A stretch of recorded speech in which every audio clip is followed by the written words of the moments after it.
late morning today? Yeah, so this occurred late Friday night. The players were in camp. Josh Addo Carr wasn't playing. He went into camp with the players and he went out for a drive after he couldn't sleep, or he'd been to the game across the road. He wanted to go to the...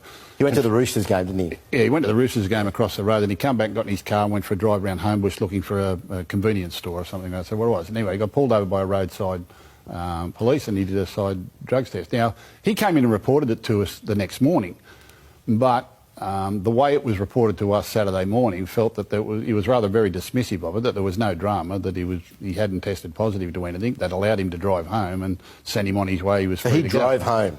He drove home from the scene, yeah. So everything sort of led, well, OK, so you got nothing to answer for. You haven't been arrested? No, haven't been this, no. So that was his sort of explanation of events. So did you speak to him at that point, Gus? I'd kind of forgotten about it. Until he rang me this morning and said that there was some phone calls he got from players at other clubs, and his wife had got some phone calls that this was bubbling around, and then people in the media started to make some... And I spoke to our chairman. I said, look, I spoke to Josh about this over the weekend twice. I said, and his description of events is that we've got nothing to worry about, and he's got nothing to worry about, that he had a random pull over and roadside test, and one test was inconclusive, the other one was negative, and he drove home. So I can only assume we've got nothing to worry about, you know.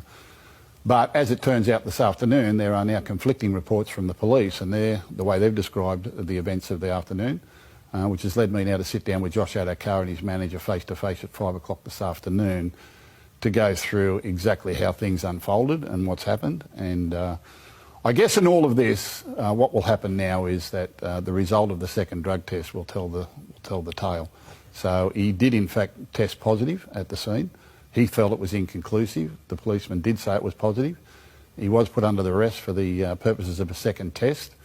Normally they take that away to a police station somewhere, but they did this in the back of the car.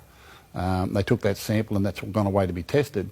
Now what Josh thought was, because he went and did the second test and they allowed him to go, he thought that was negative. That's where he was getting the thought, well, I've got no case to answer, I can just go. As it turns out, well, the police have got a different opinion on that. So we can only act on what we've been told and the accuracy of what we've been told. I'm not saying that Josh was deliberately misrepresenting. That was his interpretation of the events. The police have a different interpretation. At the end of the day, the second drug test will tell the tale. Gus, the meeting you had at 5 o'clock today, why did you need to eyeball him? And did you walk out of that meeting thinking that that Josh Addo Carr has a future at the Bulldogs?